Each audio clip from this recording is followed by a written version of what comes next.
Hello everyone, welcome back to another stream on Fantasy Football Scout. Today as usual I'm joined by Gianni Buttici, and today we'll have a look at my Game Week 17 team. We'll see how we got on and we'll take a look at how I look going forward for Game Week 18. Gianni, how are we?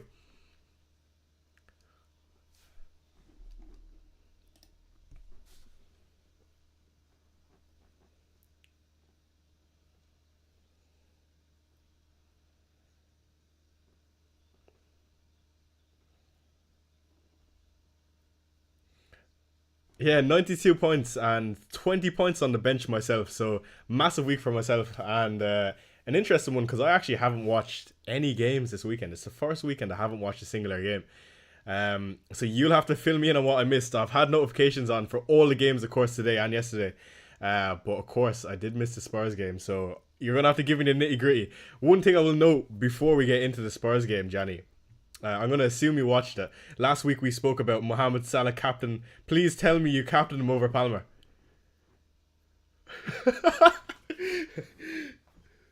Yeah, hang up the boots.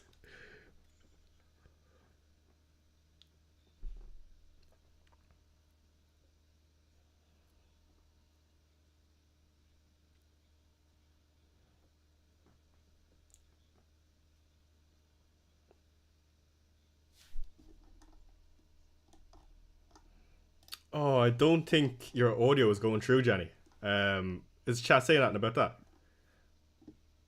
It, uh, Or is it okay? no, it's muted. It's not Okay, working. okay. No, it should be okay now. That's completely my bad. No, basically we were just saying, Johnny was saying about Captain and Salah, how he hasn't had him all season. But we should be good to go now, Johnny. I should be fixed. Good stuff. Right, I'm guessing you guys can hear me. If you can't, I will react in the chat. But yeah, guys, what I was saying, yeah, it's okay. Was just thank God I captained Mo Salah. To be fair, but as the week went on, I was never even in consideration. Do you know what it was, mate? Seeing Spurs defend against Man United on Thursday night was enough for me to go, why am I even considering a different option? Like this is not a week to muck around with captaincy. And Salah, of course, delivered the goods, didn't he? Yeah, I would agree with that. Like, I was looking at a lot of the options this game week, and I didn't think there's anywhere else you could go other than Salah. And you're completely right with what we saw midweek. I watched that game versus United, and for 45 minutes, they absolutely peppered us. So I think it was an easy decision after that game. Yeah, it was. And you know what? Like you and I are two managers that will always not always go different, but always look different and explore that as a route. And we both considered it last week. We said, Palmer Salah is a debate. And then we changed our minds and we're focused on Salah.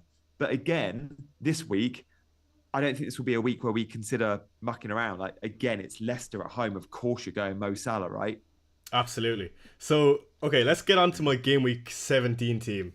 We'll see how or what players done well for me. It's actually a really, really interesting week on paper. And again, obviously, I'm quite happy with it. But let me run through it real quick. So, on goal, Raya. 3 at the back, Trent, Gabriel, Hall. 4 in the middle, Bowen, Palmer, Salah and Gordon. And 3 up top, Solanke, Havertz and Pedro. On the bench, Rodgers, right, Mikalenko and Greaves. The first player I want to talk about, Gianni, and again, we'll just touch off the Spurs game because I didn't get the opportunity to see it. One player I've been not high on, but you've owned Dominic Solanke for a while now, and I've been on my high horse about him, telling you not to sell him. Speaking to me about Solanke, I'm going to assume he had a good game even though we got battered. Mate, I sold him. Oh my God. Do you know what? I sold him and it was looking like the right decision for a very long time in that football match. I know he's got a goal and an assist. I don't think he got bonus, by the way. I think he just got a goal and an assist, but it comes late when the game's already lost. Honestly, it felt like a non-event for 75, 80 minutes, whatever it was. So I hold my hands up. It's a bad call, clearly, because he's gone and got points, but I'm happy to be rid. Genuinely, I'm happy to be rid. I bought Nicholas Jackson, who hasn't delivered, but Dominic Decoy, mate. Dominic Decoy Solanke can do one. I'm done. Like he took his goal well. It was a lovely assist. It was a slight deflection. Kulu smashed it home on the volley, but no, man. Like he's just not one for me this season, and I don't think that will change my mind from seeing a goal and assist late in the game. Let us know in the chat what you think to Solanke's performance, guys, but not one for me. But okay, yeah, fair play because you take those points, don't you? Completely understandable. And I think that was my point of that. Like, we're always going to generate some sort of chances. And again, I didn't watch the game, so I can't say how we played. But Definitely nice to be rewarded with some points after being so persistent on him. Okay, so 92 points into the top 500k, 340k in the world. Still have triple captain. Of course, we have this mystery chip, a free hit, and a wild card in the second half of the season. I mean, things are looking good from myself, from my point of view, Gianni. Would you say? Yeah, mate, you're absolutely flying. You've got your chips. You've got a team which doesn't look like it needs much work at all. So, man, fair play. You're sailing high. I don't even know where I look at the team and go, what are you doing with that player? Some might say Havertz, some might say Bowen, but I think Bowen's fine. Gordon's great. João Pedro's not delivered, but everyone's got him. And Havertz is about to have a prime home fixture. So I think you're in good shape. Yeah, it was an interesting week. A lot of people bringing in Ahmed Diallo. I went a different route. I had 2 free transfers and a small bit in the bank. I went from Kuna, who of course got a return today, to João Pedro, who blanked, and I also brought in Anthony Gordon instead of Ahmed Diallo, which was not quite popular, and I got an assist with Gordon, which is not the greatest. And it especially doesn't look great when you've got no Alexander Isak, who was after bagging a hat-trick, I believe. And I still ended up on 92 points. So, no Isak, 92 points, and Rodgers on the bench. I mean, I'm delighted with my game week. And if you look at a lot of the players, okay, sure, there wasn't any massive holes other than maybe Salah. But, you know, a lot of returns, like from Trent, even though it was small, an assist from Gabriel, clean sheet from Hall, an assist from Bowen, assist from Gordon. So players just tipping away nicely. And like you said, going into next game week, which I'll bring up now, the team looks very, very good. A lot of people's team are looking good going into this game week. But if we look through my team, I'll run through it real quick. A double Arsenal defence with Ipswich at home. Gabriel and Raya. We've got Leicester at home with Trent, which a lot of people will be looking to bring in, I imagine, if they don't already have him. Villa at home with Lewis Hall, and then 4 in the middle. Bowen versus Southampton, Palmer versus Fulham, which a lot of people I think will be considering for captain. Mo Salah versus Leicester, of course, and Gordon versus Villa at home. And then Solanke with Nottingham Forest away, Havertz with Ipswich at home, and João Pedro with Brentford at home. I don't think there's any standouts for any player I'd be looking to get rid of this game week.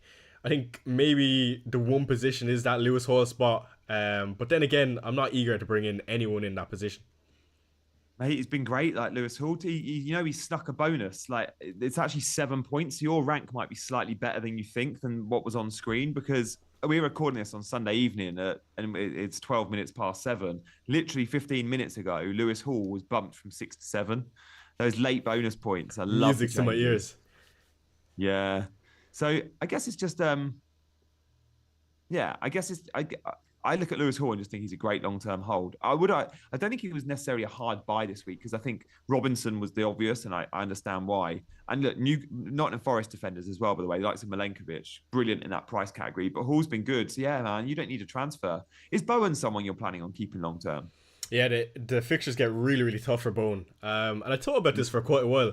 I always feel like Bowen can return against the bigger teams. I think we've seen in previous seasons that he can do it. So I think if anyone's going to do something for West Ham, it is going to be through Bowen. So I actually don't mind holding on to him.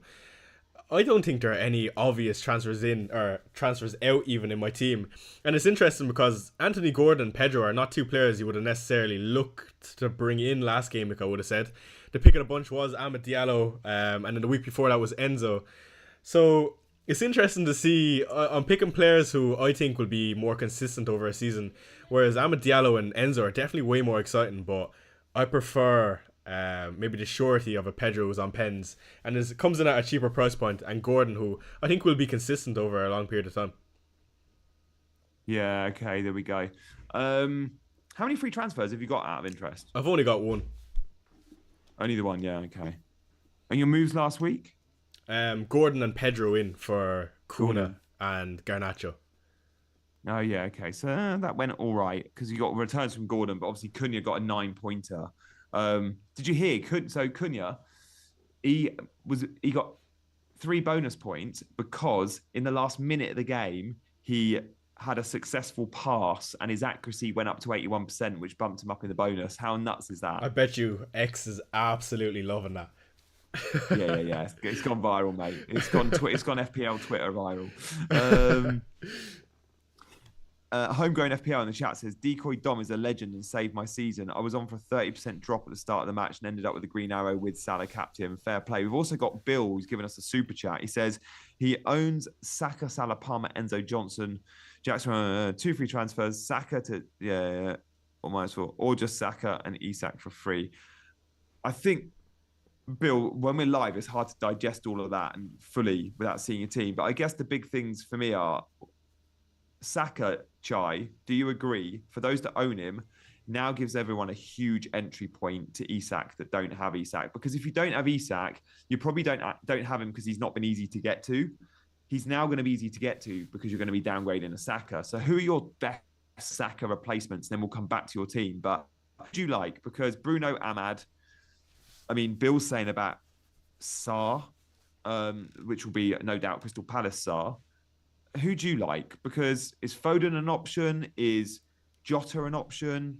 Odegaard? What are you thinking? Yeah, it's really interesting that because I'm not one that owns Saka. And look where I have my funds allocated. And it's not an Alexander Isak, and it's where I'm being bit for. I've got Kai Havertz in that spot now, who I actually don't mind now that Saka's out. Now I don't need to worry when Arsenal play about Saka, Haaland and Havertz doing nothing. It's going to be interesting to see what Arsenal do. You imagine it's going to be Trossard or Jesus, which is going to be very interesting to see what Havertz or where he plays. We might see him back in the middle. But yeah, who is the best replacement for that Saka position?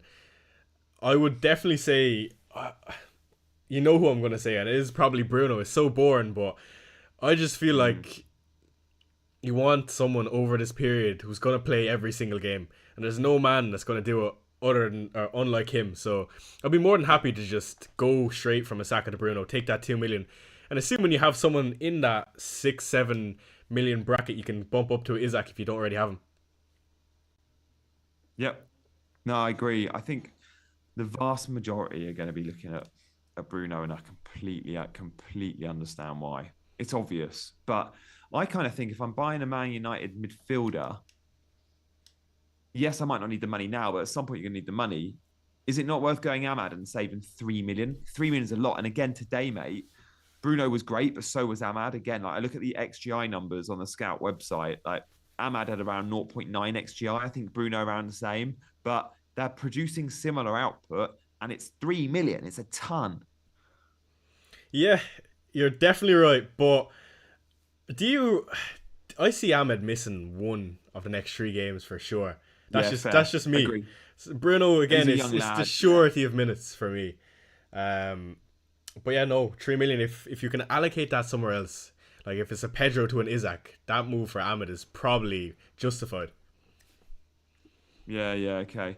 Do you know what? The template feels like it will start to break a bit, which is nice. If there even was a template, but Saka is going to divide opinion in terms of replacement. There's going to be a lot that like Jota is a high risk punt. We'll talk about him in a sec, but Bruno, Sarr, Son, Ahmad, Maddison, even Foden, like there's Kulazet, like there's so many good midfielders that are lowly owned that are worth consideration. What do you make of Jota, mate? Because I think he's going to start versus Leicester, but I don't say that with any sort of assurance. Like, do we get 60, 70 minutes from Jota versus Leicester? I feel like we probably do, but then he won't start versus West Ham the week after. Is he worth it? Because he's high upside. Like, is 7.2 playing up front against Leicester at home? The ceiling is there in that fixture. Yeah, I think if you told me he got 70 minutes versus Leicester at home, he'd be in my team first thing, without a shadow of a doubt, especially if I had a Saka. But again, it is that unsurety of if he's going to miss the next game. And I would agree. I think it's likely he misses. I can't see him starting 2 games in a row. Again, whether or not he misses a Champions League game, which would be ideal if from a fantasy football perspective. But I do think the upside is definitely there for a player like Jota, and especially with how leaky Leicester have been. I think my team is very interesting. I'm very, very heavy at the back in terms of Trent, Gabriel and Raya. Yeah. Do you think going forward that is still optimal? Of course, Arsenal defence in general is definitely the best. And we've seen Trent be consistent again with his assists after he's come back off his injury. Is Trent a must-buy if you can get there? If a double game week is confirmed around 24, whenever it's likely to drop in, it feels like you can't go into a double game week of Liverpool with a good double not owning Trent. Like, again today, if it's a low scoring game, Trent probably gets even if it's a low scoring game, even if they concede one, there's a chance he gets bonus points. He was that good. I think he had 2 shots on target today. It's 2 good saves from Foster, by the way. One from the angle, one from distance. I just feel like Trent is soon going to hit a really high score. But we've been saying that all season, to be fair, haven't we? Any love for a Trent captaincy versus Leicester at home? Last season, I captained Trent 3 times when I entered the top 1,000. And I wasn't someone who was scared to put the armband on someone, Gianni. I think you know me better than anyone. But any love for it, no? No. Not because if Salah didn't exist and we were talking about do we captain Cole Palmer or do we captain Isak and we throw Trent amongst them, I completely see the argument for it. But Salah exists and Salah is just on another planet. And do you think there's any chance Salah gets hooked early? Any chance? Yeah. Okay. But if he gets hooked early, they're cruising and he's had a couple of goals. I agree. What's the turnaround for Liverpool as well? It's they've played today, so it's Sunday, Thursday. And then is it Sunday again? I'm just checking. It's Sunday, Thursday, Sunday. Yeah. No, he's such a fitness monster. Also, we can't forget they had a bit of a week off because of the game at Everton that was called off. So they're a little bit more energy there for a few of them. Thursday, Sunday turnaround, Gianni. 3 days. 8 o'clock, 5. No. Maybe Cole Palmer is a bit better than probably giving him credit for, especially when you consider that. Let's have a look at Palmer. When do Chelsea play on the weekend? Yeah, Chelsea are great. That's Thursday, but then they don't play till the Monday after. So Chelsea go Sunday, Thursday, Monday. So they get an extra day. Any love for 90-minute Cole Palmer versus 70-minute Mo Salah? I think Chelsea beat Fulham, but Fulham are a team that cause big tough game. Problems. It is a tough game. It is a tough game. And Leicester are so bad. Like, Leicester, who saw that defeat coming to Wolves 3-0 at home? They're clearly in a bad place. Yeah, absolutely. Very bad place. I'd argue Leicester are the worst team in the league at the moment. Really? I think so. After losing to Wolves 4-0, I think that might... And obviously last week they got battered by Newcastle. Leicester's last 2 games are lost 3-0, lost 4-0. And I know there was a couple of games when Van Nistelrooy came in where they picked up some points, but I would go so far as to say, based on the last 2 games, that's the weakest team in the league. Let us know in the chat who you think the weakest team in the league is at the moment. I think it's probably Southampton. Although they picked up a point today, but I hear you. I think if you could, again, maybe it's some recency bias when Spurs play Southampton, but, you know... Oh, yeah, that was fun. Yeah, that was so fun to watch, and I don't often say that as a Spurs fan, and I'm sure neutrals love the game today. Actually, I'm sure all fans love Spurs getting bashed today. But, yeah, no, I think Southampton and Leicester, they are money fixtures this season. Often we see there are many teams over the course of a season who stand out in terms of targeting them. And this Liverpool one, I just wonder, is there a case for going for someone else? Maybe a Gakpo or a Diaz, like you've been on your high horse for a while. Instead of a Jota. I'm right, by the way. You owe me an apology. Absolutely, and I will put my hands up and say, Gianni Buttici, fair play. Thanks, man. Absolutely, you're right. I appreciate that. But he's not had many FPL points, but he's been getting the minutes, right? Absolutely, and that's what you want from your point of view. And I think he's been quite good every time I watch him play. So he surprised me, I have to say. Yeah, I just don't know. I look at Diaz, Gakpo, and Jota, and we know that's 2 from 3. Like, Darwin's not in the mix for Premier League starts. I think that's quite clear. But Diaz, man, today he played as the number 9, Gakpo on the left. When they play together, it's always Gakpo on the left. Like, Gakpo is seen as the first choice on the left, but Diaz could have been player of the match. Like, genuinely was that good. So that's what worries me about Jota. I'm like, does Jota come in and now Diaz go on the left? Because Diaz has played so well. But then he did take Gakpo off early, and I think Diaz might have played 90. So I expect it to be Gakpo left, Jota 9. But knowing Diaz played so well as the number 9, like maybe that's where he's going to play more. It's a bit of a sort of false 9, drifts left, rotates with Gakpo, but he's obviously a baller. Yeah, so Liverpool looking absolutely outstanding today again today. Yeah. So they're just so much better than this Tottenham team, and it is annoying. Remember, Gianni, I was telling you last week that they're a bogey team. I just couldn't see a result in this game. If this fixture was played 100 times, like I would imagine they'd beat us 99 times, especially with the team we have with injuries. Yeah, yeah. It was fun. It was end to end and fun. But until like Spurs started scoring late on, it felt like it was a training ground session for Liverpool. That first half an hour, Liverpool probably played the best football we've seen in the Premier League this season. Like it wasn't just that Spurs were leaky or whatever. Like that first half an hour, Liverpool were insane.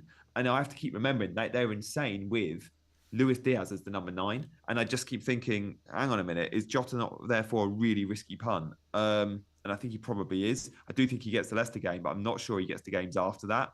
Luis Diaz was so impressive. But Salah's like a man possessed. Szoboszlai, mate, by the way, a goal and 3 assists. Look really good. Yeah, Szoboszlai, one that's been very, very quiet this season. And I would love if he was an FPL option. I don't think he'll ever come into it. Is he? Maybe he is. I don't want to be like, chasing the guy that's just got a haul. But when you look at his average positions, he's nailed in the team. He gets into the box. He's a different player this year under Slot as what he was under Jurgen Klopp. Because under Jurgen Klopp, he was an FPL non-event. I would agree for sure, but I don't know, because that's assuming you're tripling up or doubling up on the Liverpool attack. Sorry, and if you could pick between Diaz, Gakpo, and Szoboszlai, surely you're not going Szoboszlai. Gakpo's a forward, but yeah, I get you. I hear you. No, I don't think so. I want Jota for the Leicester game, but I just don't know how many starts I get from him after that. Yeah, absolutely. So there's my team. Let's have a look at the transfer page, Gianni. Again, I don't think now we're game week 18, and just around the corner in about 6 more game weeks we have the mystery chip, which I imagine we'll all be using in this block. And if I'll need to allocate some funds to bring in at Arnie slot, I imagine. So I only have 1 free transfers to work with. I'm still not in a rush to get Alexander Isak versus Villa at home. I think this will be a low-scoring game, in my opinion. Hopefully, I'm right. But again, I don't see any other position I think I need to be worrying about just yet. No, that's fair enough. What's your take then on chip strategy with the Dublin 24? Would you consider triple captain even getting it out of the way? I say out of the way. I guess because of Salah's minutes, you're slightly worried about 90 minutes versus Leicester. But for those that are thinking about it, triple captain against Leicester isn't a bad shout, is it? It's definitely not a bad shout, but the minutes would definitely worry me. I think I would love to use that triple captain in a double game week, do something a small bit different, and maybe try hit one of the doubles later in the season. I think 36 it is with the mystery chip. But again, there's a lot of uncertainty, I think, with the chip. Maybe we'll look at it a bit more when we're closer to the time, but there's so many different routes you could play it, and a lot of avenues will open up, I imagine. Mate, one avenue I think I'll end up using with that chip is I like the idea of using a transfer on a manager if you need to. Yeah, that would be deadly.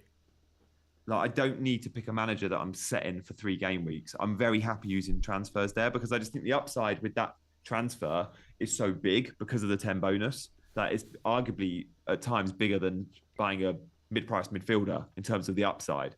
So, like, if you're talking 16 points for an upset. So, yeah, man, I'm here for it. And you're going to be in a position where Ange Postecoglou is probably... Don't get me started.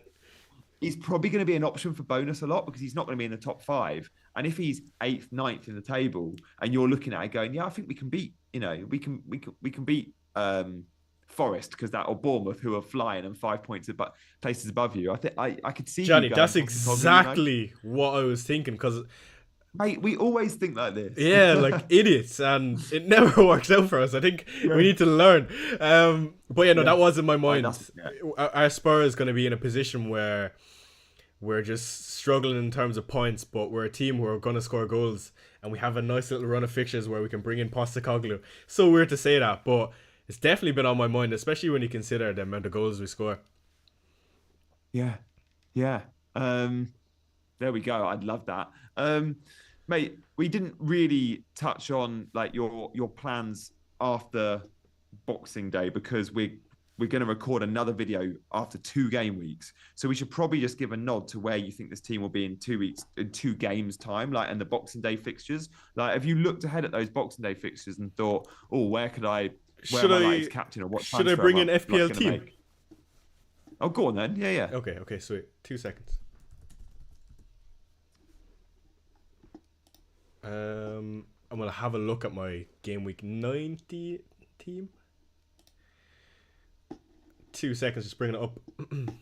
Yeah, Okay, yeah. I mean, it's interesting, and everyone watching. Like, by the way, when this is we the thought try doing process. this, we'd love you to hit that like button. Like, um, we want this video to be seen on the algorithm. The algorithm works by likes and subscribes. So if you want to hit the buttons, we'd love that. Okay, And we're going to so be around, obviously, doing these every Sunday. absolutely. So in game week 18, like I said, here will be my team, and hopefully I'm rolling unless something comes up. Game week 19, Brentford away for Rhea, 3 at the back, Trent versus West Ham, Brentford for Gabriel, Yeah. and United for Hall. Liverpool at home for Bowen, not ideal. Ipswich away for Palmer, West Ham for Salah, and away to United for Gordon. And then Solanke with Wolves at home, Havertz with Brentford away, and Villa for Pedro. And on the bench, Rodgers with Brighton at home. For me, I think a lot of people will be going Palmer this week in game week 19. Yeah. Just to clarify again, game week 19, looking 2 game weeks ahead as we have a midweek fixture, because Gianni and I will miss 1 week of recordings, I guess. So I think I'm going to hold on to Bowen for sure. Even with 2 free transfers, again, I think it is time to maybe try stack him and hope that you can try catch something in this Liverpool fixture. Again, I think one position where I could deviate is that Kai Havertz position. I don't know if I need to see more from him or if I just need to get rid of him at this point, because he is picking up points over game weeks. It's just I don't know if it's enough for 8 million. So, and he'd also free up a lot of funds for me in that position. So, what do you think of that, Jenny? It's going to be hard if he bangs at the weekend, but I get it. I think Arsenal's attack without Saka is going to be hit, like really hit. I don't think Arsenal attack has been amazing this year anyway, and it's not been when you see the numbers. It's been good, but Saka is their everything. It's like Liverpool losing Salah, Chelsea losing Palmer. He is that big a talisman for them.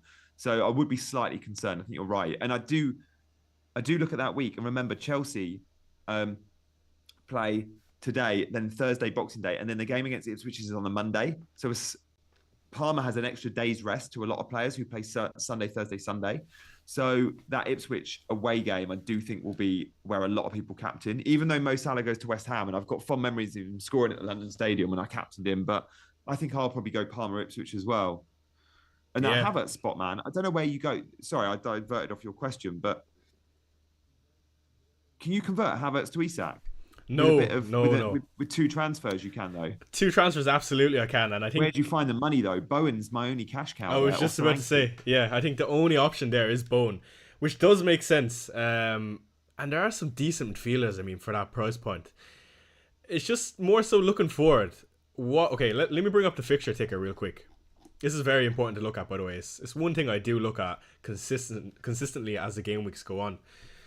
Who or what team do we start targeting going forward? The first one that stands out for me is Daniel Munoz for Crystal Palace. Nice. Again, was he benched today, Gianni, or am I wrong about that? Did I see that? No, suspended. Suspended. Sorry. I'm an idiot. He had the 5th yellow. So, and before that, he had 2 goals in 3 games. I think you're right, man. Good to tip him. So Daniel Munoz is probably one player I'll be looking in game week 19 to bring in for sure. The other player is Sarr for Crystal Palace. Now, Eze out of the team, it doesn't look so good. But I think Sarr comes in at a really, really nice price, and he's picking up some decent points in recent weeks. Another one that I would look at, and I think the fixtures are probably a bit better than they show from a defensive point of view, but it's a Villa defender with Brighton, Leicester, Everton. Arsenal, okay, sure, you won't want him for that game week, but West Ham, Wolves, Ipswich, that's a nice little run. I think I would like to pick up someone from them for sure. Yeah, I mean Morgan Rogers is someone that we've both benched this week. Um, he's going to need some game time, isn't he? We're going to want to be playing Morgan Rogers because, as you say, there's some good fixtures there. Yeah, it's absolutely the reason I didn't get rid of him. I did okay. Sure, I benched him versus City. That's a tough game on paper, Yeah, and I need to stop telling myself this because I keep falling into that trap. But in general, I did think it didn't make sense for me to get rid of Rogers. Still think he's an amazing asset. He's still getting really good minutes. Does anyone else stand out to you on this fixture list, Jenny? oh, I mean,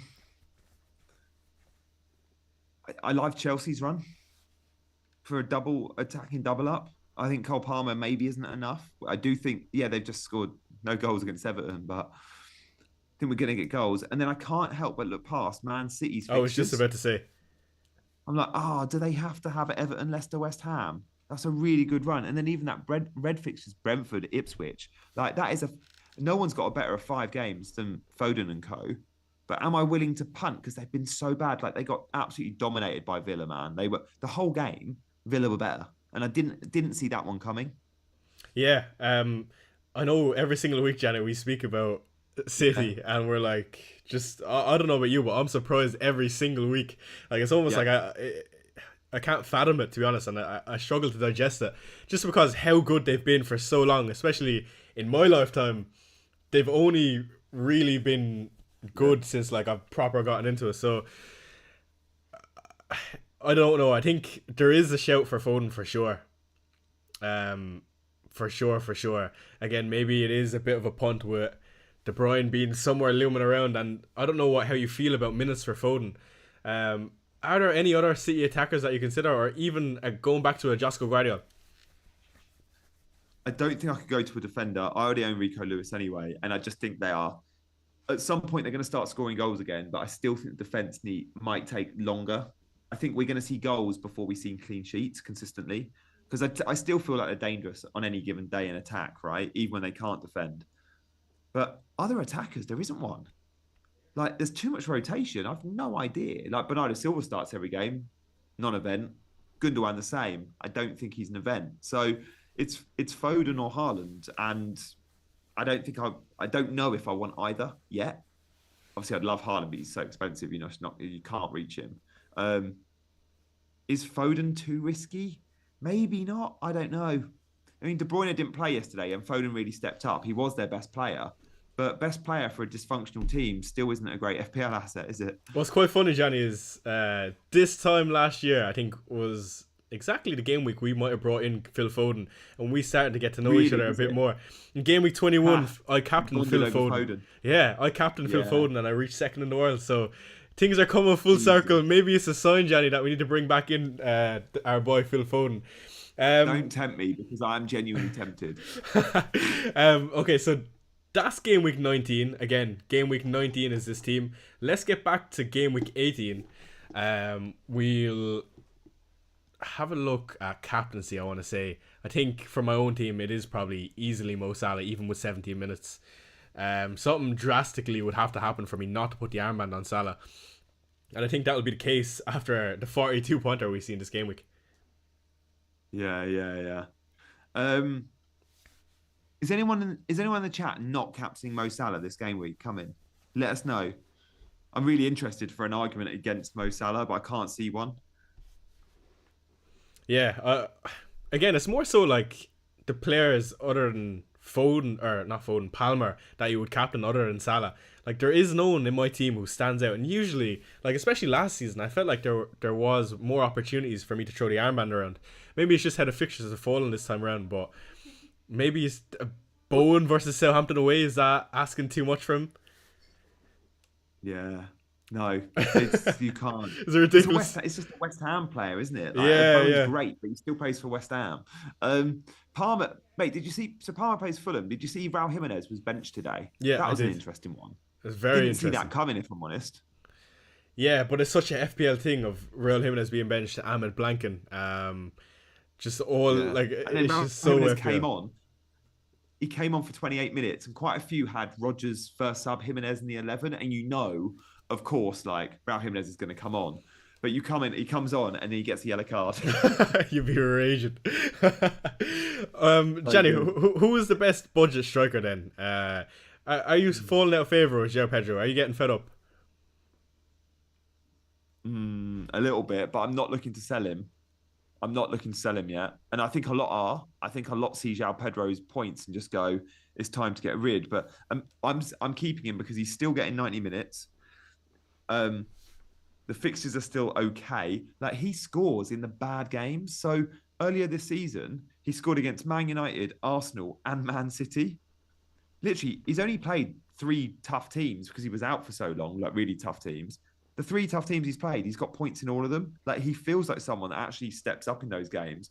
He is suffering from not playing with a number 9, though. He needs Welbeck back. He needs to be the second striker. And at the moment, he's playing as the number 9, and I don't think that's him. I completely agree with that. I think if Welbeck is still fit, João Pedro will be firing a bit better, especially when you come off an injury and you change the system a small bit. It's much more difficult to adapt, and I just don't think it's the player he is to be running the number 9-10 roles. So definitely want to keep an eye on, but I think at that price point I'd never be looking to get rid of him just yet, unless he's really struggling for minutes or he just looks completely off the ball for maybe 5 more game weeks.